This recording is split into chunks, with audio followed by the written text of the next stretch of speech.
RMN தமிழப்ஸில் இன்றைக்கி என்ன பார்க்க போகிறோம்னா எஃப்சி மொபைல் 26 அப்டேட்ஸ் பற்றி தான் பார்க்க போகிறோம். ஸோ ஃபஸ்ட்டு நெக்ஸ்ட் ஈவெண்ட்டை பற்றி பார்த்தலாம். நெக்ஸ்ட் ஈவெண்ட் வந்து பார்த்திங்கன்னா பாலண்டோர் ஈவெண்ட் தான். ஸோ மேக்ஸ் ஓவியர் வந்து பார்த்திங்கன்னா 113 தாங்க. ஸோ நல்லாயிருக்கும். ஸோ போன தடவையுமே வந்து பாலண்டோர் ஈவெண்ட் வந்துச்சு, எல்லா பிளேயர்ஸுமே நல்லா இருந்தாங்க. ஸோ கன்ஃபார்ம் வந்துட்டு நெக்ஸ்ட்டு வந்து பாலண்டோர் ஈவெண்ட் தாங்க. ஸோ வேறு எந்த ஈவெண்ட்டுமே கிடையாது. அப்டேட் வந்து பார்த்திங்கன்னா நெக்ஸ்ட் வீக் ஆயிரும். ஸோ ஒன்றும் பிரச்சனை இல்லை. அப்புறம் வந்து பார்த்திங்கன்னா யூனிவர்சல் டோக்கன் கார்டு வந்து இனிமேல் கிடையாதுங்க. ஸோ மறுபடியும் சொல்லிடுறேன், யூனிவர்சல் டோக்கன் கார்டு வந்து கிடையாது. அதுக்கு பதிலாக கீழே பார்த்திங்கன்னா அந்த ஒரு மாதிரி டோக்கன்ஸ் போட்டிருக்குல்ல, ஸோ அந்த டோக்கன்ஸ் தான் வந்து வச்சு தான் அப்கிரேட் பண்ணுற மாதிரி வரும். இப்போ உதாரணத்துக்கு 92 ஓவியருக்கு வந்து 60, இப்போ 103 ஓவியருக்கு வந்து 100. ஸோ இந்த மாதிரி வந்து ஓவியருக்கு தகுந்த மாதிரி வந்து டோக்கன்ஸ் வந்து மாறிக்கிட்டே இருக்கும். ஸோ மேலே பார்த்தீங்கன்னாலே தெரிஞ்சிருக்கும். இப்போ 103னா இப்போது 103க்கு வந்து 100 டோக்கன்ஸ் தேவைப்படுதுங்க. ஸோ இதை விட அதிகமான பிளேயர்ஸாக இருந்துச்சுன்னா, இப்போ உதாரணத்துக்கு பாருங்கள், இப்போ வேறு பிளேயர்ஸ் காட்டுறேன்.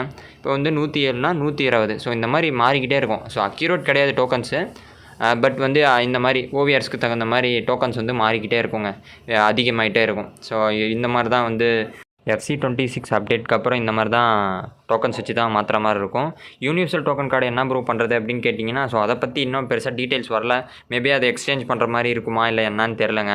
ஸோ வந்து அப்டேட் வந்தால் தான் தெரியும். ஸோ அதை பற்றி இன்னும் இன்ஃபர்மேஷன் வரல. கார்ட்ஸ்லாம் என்ன பண்ணுறதுன்னு எனக்கே தெரியல. நானும் நிறைய கார்ட்ஸ் வச்சுருக்கேன். ஸோ பார்க்கலாம், அப்டேட்ஸ் வந்தால் தான் தெரியும். ஸோ பார்த்துட்டு அதுக்கப்புறம் என்னான்னு பண்ணலாம்.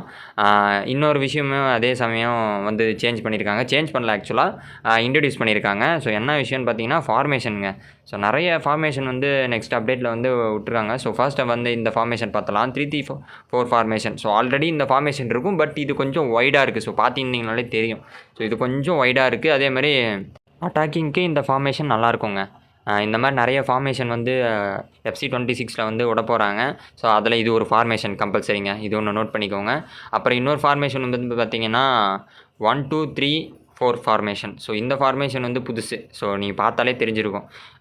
இதுவும் நல்லா இருக்குங்க, சூப்பராக இருக்குது. இந்த ஃபார்மேஷனுமே பிடிச்சிருக்கு எனக்கு, நல்லாயிருக்கு. டாக்டிக்ஸ் நிறைய யூஸ் பண்ணி விளையாடலாம். ஸோ நல்லா தான் இருக்குது கைஸ், பார்த்துக்கோங்க. ஸோ இதுவும் நல்ல ஃபார்மேஷன் தான். இன்னொரு ஃபார்மேஷனுமே இருக்குது, 3-3-4 ஃபார்மேஷன். ஸோ இதுவுமே சூப்பராக இருக்குது கைஸ். ஸோ வேறு லெவலில் இருக்குது இதுவுமே.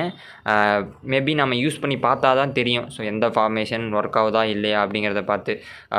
எஃப்சி 26 வந்து வேறு மாதிரி கேமே சேஞ்சிங்காக இருக்க போகுதுன்னு நினைக்கிறேன். ஸோ இந்த மாதிரி ஃபார்மேஷன்ஸ்லாம் வந்து ஒரு கேம் சேஞ்சிங்காக இருக்குன்னு நினைக்கிறேன். ஸோ பார்க்கலாம். நெக்ஸ்ட் வீக் வந்து அப்டேட் ஆயிரும்னு நினைக்கிறேன். ஸோ எல்லாருமே ரெடியாக இருங்க, அப்டேட் பண்ணிடலாம். ஸோ இந்த வீடியோ அவ்வளோதான். ஸோ இந்த வீடியோ பிடிச்சிருந்துன்னா சேனல் சப்ஸ்கிரைப் பண்ணாதீங்க, சப்ஸ்கிரைப் பண்ணுறங்க. லைக் பண்ணாதீங்க, லைக் பண்ணிட்டு பாருங்கள். தேங்க்யூ ஃபார் வாட்சிங் திஸ் வீடியோ.